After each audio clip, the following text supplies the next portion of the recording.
안녕하세요, 구독자 여러분. 요즘 현대인들이 혈관 질환을 많이 겪는 이유가 뭘까요? 그 원인 중 하나는 우리가 혈관 건강을 해치는 요소들에 너무 빨리 그리고 많이 노출된다는 점이에요.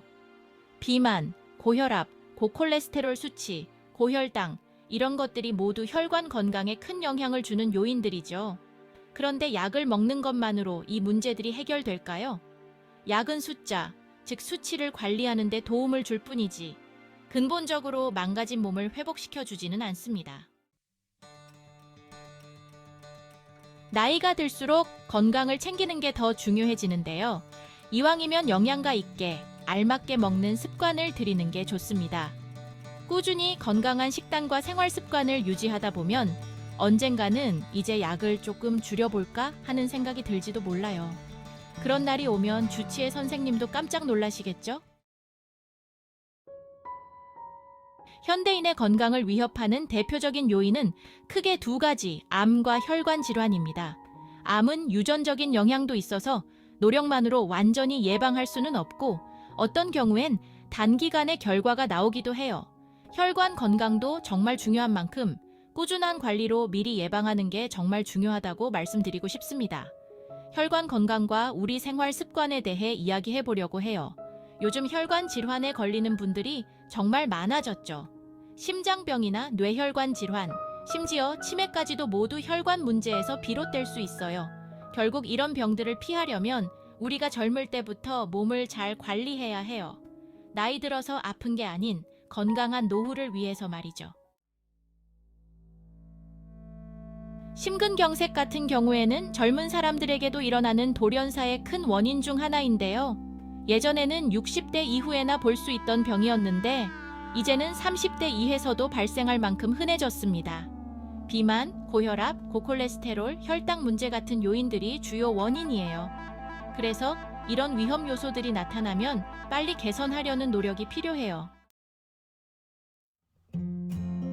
특히 요즘 사람들은 과당이나 탄수화물을 너무 많이 섭취해서 생기는 지방간이 콜레스테롤 수치를 높이는 큰 원인으로 작용하고 있답니다. 나이가 들면서 콜레스테롤이 오르는 경우도 있어요.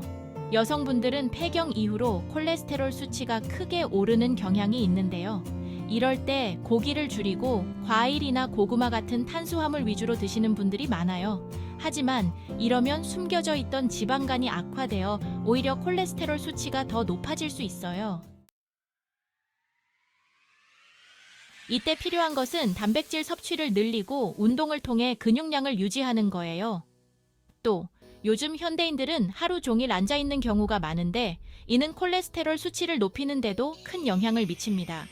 나이가 들수록 근육량이 줄어드는 것도 콜레스테롤에 영향을 주니까 단백질과 규칙적인 운동으로 근육량을 늘리는 것이 정말 중요해요. 약만으로 관리하려고 하기보다 생활 습관을 바꾸면서 몸의 근본적인 변화를 만들어야 해요. 그렇지 않으면 약의 종류나 용량이 점점 늘어날 뿐 몸은 건강해지지 않거든요. 마지막으로 건강한 생활 습관 중 하나는 셀카다 리듬을 유지하는 것입니다. 12시간 공복을 유지하고 하루 7시간 이상 숙면을 취하는 것이 좋은데요. 일정한 시간에 자고 일어나는 규칙적인 생활 습관이 콜레스테롤과 혈당 조절에 도움이 됩니다. 식습관에서도 요령이 필요해요. 점심에는 탄수화물을 적절히 챙겨 먹고 저녁에는 활동량이 적으니까 탄수화물을 줄여주는 식이 좋습니다. 이런 작은 생활 습관들이 쌓이면 결국 건강한 몸을 만들게 되고 약을 줄이거나 끊을 수 있는 상황이 올지도 모릅니다. 우리 모두 약이 아니라 건강한 습관으로 몸을 관리하는 걸 목표로 해요. 비만은 그 자체가 질병이고 앞으로 몸이 더 망가질 것을 예고하는 증상입니다. 비만은 대사 이상을 일으켜 당뇨병, 심혈관 질환 등의 원인이 되며 정신적인 문제도 초래할 수 있습니다. 비만은 단순히 체중 문제를 넘어서 건강에 심각한 영향을 미칠 수 있는 질병이며 이를 해결하기 위한 장기적인 노력과 생활 습관 개선이 중요합니다. 간헐적 단식은 체중 관리에 도움이 될 수 있지만 대사 이상이나 복부 비만이 있는 경우에는 신중하게 접근해야 합니다. 적절한 운동과 병행하여 에너지를 효율적으로 사용할 수 있는 방법을 찾아야 합니다. 간헐적 단식 접근법은 잘 먹는 것과 때때로 굶는 것을 핵심으로 두며 단순한 체중 감량이 아니라 신진대사와 전체적인 건강을 개선하는 데 중점을 둡니다. 칼로리 제한보다는 몸이 긴장 상태로 느끼지 않도록 충분히 양질의 영양소를 섭취하는 것이 중요하다고 강조합니다. 이렇게 함으로써 기초대사율이 유지되고 몸이 불필요하게 에너지를 절약하려는 적응 반응을 피할 수 있습니다. 결론적으로 건강한 몸을 위해서는 자신의 신체 상태와 생활 습관을 고려한 개개인에 맞는 시기와 운동 방법이 필요합니다. 간헐적 단식은 적절히 활용하면 몸을 건강하게 유지하는 데 큰 도움이 될 수 있지만 특히 단백질 섭취와 균형 잡힌 식사가 뒷받침되어야 합니다. 여러분, 지방간이 왜 생기는지 아시나요? 지방간은 간에 지방이 축적되면서 발생하며 이를 방치하면 간염, 간경변, 심지어 간암까지 이어질 수 있어 주의가 필요합니다. 체중 증가와 비만뿐만 아니라 마른 사람에게도 지방간이 생길 수 있기 때문에 누구에게나 위험이 될 수 있어요. 지방간을 예방하거나 개선하기 위해서는 다음과 같은 생활 습관과 식단 관리가 도움이 됩니다. 첫 번째로는 알코올과 당분 섭취를 줄여야 합니다. 특히 알코올은 간 손상의 주요 원인이므로 알코올성 지방간을 예방하려면 술을 끊는 것이 필수적입니다. 과당과 같은 단순 당분 섭취를 줄이는 것도 중요합니다. 두 번째로는 지방이 적은 육류나 콩, 두부 등의 식물성 단백질을 선택하여 간이 필요로 하는 아미노산을 공급해줍니다. 세 번째로는 녹색 채소 섭취를 많이 해야 합니다. 브로콜리, 시금치 등은 간 건강에 좋은 파이토케미컬을 제공하며 장내 환경을 개선해 지방간 관리에 도움을 줍니다.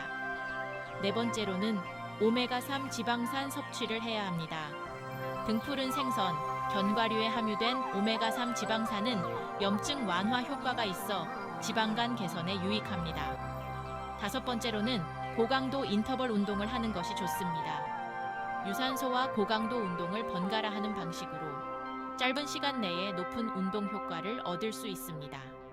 예를 들어 계단 오르기 등도 좋은 선택이 될 수 있습니다. 여섯 번째로는 밀가루와 과일 주스 섭취 조절을 해야 합니다. 밀가루 음식과 과일 주스는 지방간을 악화시킬 수 있는 요소로 과일을 섭취할 때는 가공하지 않은 형태로 먹는 것이 좋습니다. 지방간 개선을 위해 일상적인 습관을 개선하는 것은 시간이 걸리지만 술과 설탕 섭취를 줄이고 올바른 식단을 유지하면 간은 다시 건강한 상태로 돌아올 수 있습니다. 오늘 영상 어떠셨나요? 여러분의 건강 관리에 도움이 되었으면 합니다. 다음번에도 유익한 영상으로 돌아올게요. 시청해주셔서 감사합니다. 안녕!